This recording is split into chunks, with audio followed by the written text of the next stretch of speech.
The wind whispered through the pines, carrying the scent of damp earth and distant rain. In the small town of Willow Creek, nestled in the rolling hills of upstate New York, the days moved slowly, like molasses dripping from a spoon. The town was quiet, its streets lined with clapboard houses and fading picket fences. At the edge of town, where the woods grew thick and wild, stood a small, weathered cabin. Inside lived Sarah Jane Thompson, a woman the townsfolk barely noticed. Sarah Jane was 42. With graying brown hair she kept in a loose braid. Her hands were calloused from years of tending her small garden and fixing things around the cabin. She was a solitary figure, often seen walking the dirt paths with a canvas bag slung over her shoulder, gathering herbs or firewood. To the people of Willow Creek, she was nobody special. "That Sarah Jane," they'd say at the diner, shaking their heads. "Lives all alone out there. No family, no job. Worthless." Really, the words stung.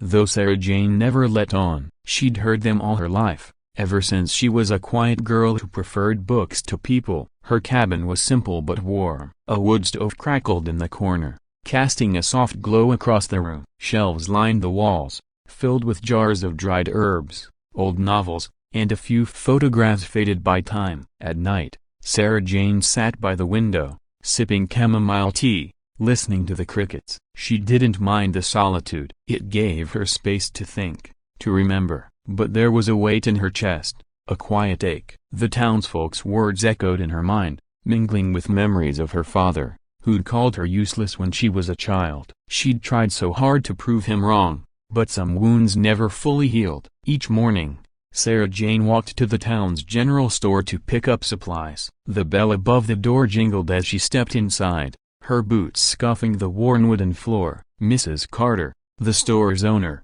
barely looked up from her crossword puzzle. "Morning, Sarah Jane," she'd mutter, her tone flat. Sarah Jane would nod, grab her flour and sugar, and leave without a word. She didn't expect kindness. She'd learned long ago that people in Willow Creek didn't care for those who didn't fit their mold. But Sarah Jane had a secret, one she'd carried for nearly 20 years. In the back of her cabin, hidden behind a false panel in the closet, was a locked metal box. Inside were relics of a life no one in Willow Creek could imagine. A worn passport with stamps from places like Berlin and Moscow, a small radio transmitter, and a faded photograph of a younger Sarah Jane in a sleek black uniform, her eyes sharp and determined. She hadn't always been Sarah Jane Thompson. Once, she'd been known by another name, a code name whispered in fear by enemies she'd long left behind. Her life before Willow Creek had been one of danger and purpose. In her 20s, Sarah Jane had worked for a covert agency,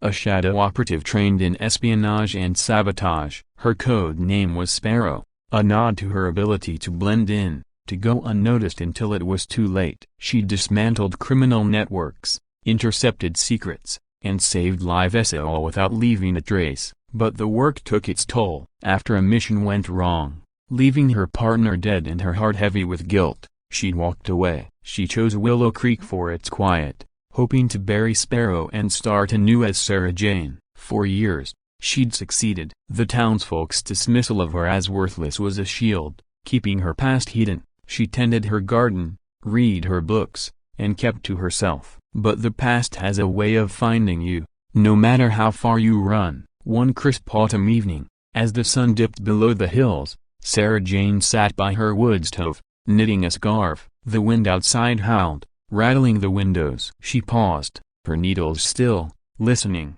A faint noisy crunch of leaves came from the yard. Her heart quickened. She set the knitting down and moved to the window, peering into the darkness. Nothing, just the wind, she told herself. But her instincts, honed by years of training, told her otherwise. The next morning, she found a small envelope tucked under her door. No stamp, no address, just her name written in precise, unfamiliar handwriting. Inside was a single sheet of paper with a single word, Sparrow. Her breath caught. No one in Willow Creek knew that name. No one alive should have known it. She burned the note in the wood stove, watching the flames consume it.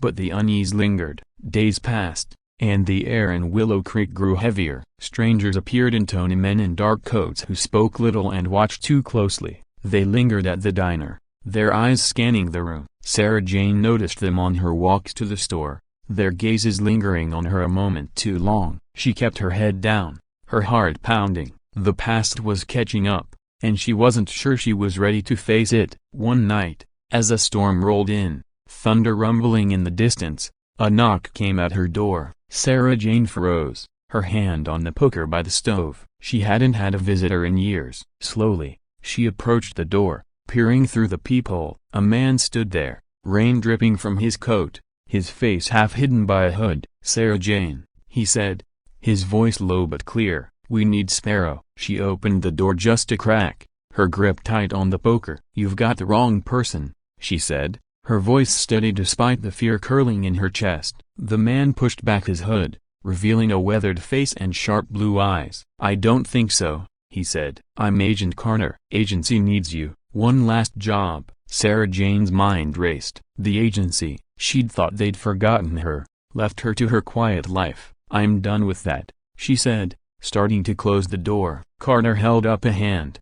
"It's about Volkov," he said. The name hit her like a punch. Volkov, a name from her past, a ruthless operative she'd nearly died stopping. "He's back, and he's asking for Sparrow." Her knees weakened.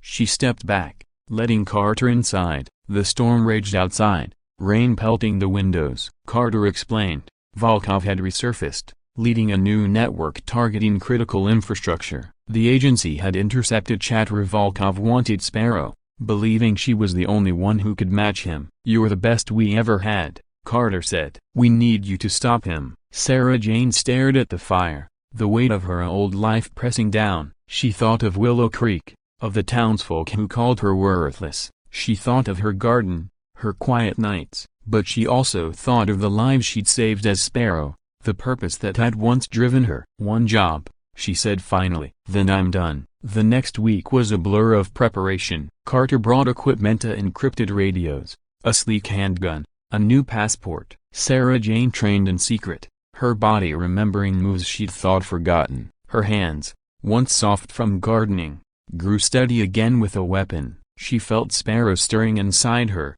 the part of her she'd buried. The mission was simple but dangerous: infiltrate a safe house in Albany where Volkov was planning his next move. Sarah Jane left Willow Creek under cover of night, her canvas bag replaced with a tactical pack. In Albany, she slipped into the safe house, moving like a shadow. The air was thick with tension, every creak of the floorboards a potential threat. She found Volkov's plans and blueprints for a power grid attack and transmitted them to Carter. But as she prepared to leave, a voice stopped her. "Sparrow," Volkov said, stepping from the shadows. He was older now, his face lined, but his eyes were as cold as ever. "I knew you'd come." Sarah Jane's heart pounded, but she stood her ground. "You're done, Volkov," she said. "The agency has your plans." He smiled, a predator's grin. "You think I care about plans?" "I wanted you." He lunged, and the fight was brutal but brief. Sarah Jane's training took over,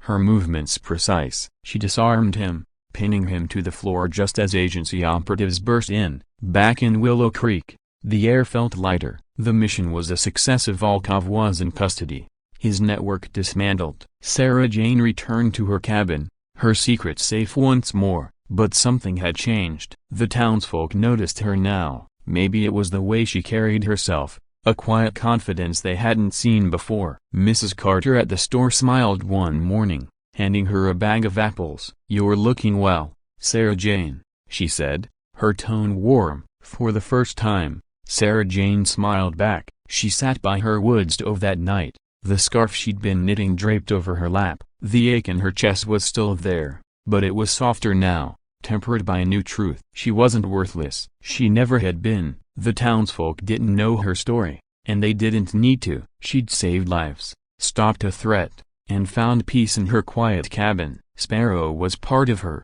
but so was Sarah Jania, the woman who tended her garden, who listened to the crickets, who was enough just as she was. Outside, the wind whispered through the pines, carrying the promise of a new day. Sarah Jane closed her eyes, the fire's warmth wrapping around her like an embrace. She was home.